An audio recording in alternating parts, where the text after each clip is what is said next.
To bottom కూడా చేయొచ్చు. 4 2 అయింది, 4 3 12, 3 3s ఆర్ ఎంత 9. ఆన్సర్ యూనిట్ డిజిట్ 9 ఉండాలి. ఇది కాదు, ఇది కాదు, ఇది కాదు. ఈ క్వశ్చన్కి ఆన్సర్ ఎంత 189.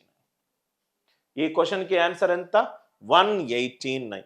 అందరికీ ఈ లాజిక్ క్లియర్గా అర్థమైందా? Right, I hope the idea it is clear. 17 into question mark. 17 into question mark is equivalent to 5 into 544. 5 into 544. Now ఇక్కడ చూడండి సార్, రైట్, మనము లాజికల్గా సాల్వ్ చేసే ప్రయత్నం చేద్దాం. 130 తప్పు. 130 అనేది 13 తోటి డివైడ్ అవుతుంది. ఇది 13 తోటి కావట్లేదు, ఇది 13 తోటి కావట్లేదు. దాని తర్వాత 140 అనేది 7 తోటి డివైడ్ అవుతుంది. 544 అనేది 7 తోటి డివైడ్ కావట్లేదు, కాబట్టి ఇది తప్పు. 150 అనేది 3 తోటి డివైడ్ అవుతుంది.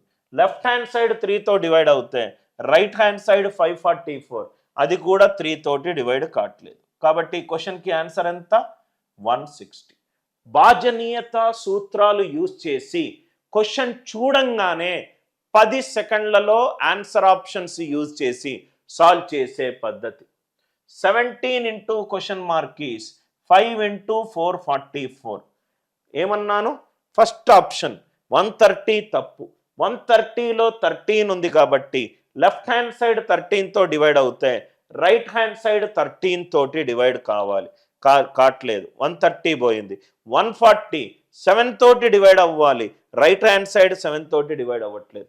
150 లెఫ్ట్ హ్యాండ్ సైడ్ 3 తోటి డివైడ్ అవుతే రైట్ హ్యాండ్ సైడ్ 3తో డివైడ్ అవ్వాలి,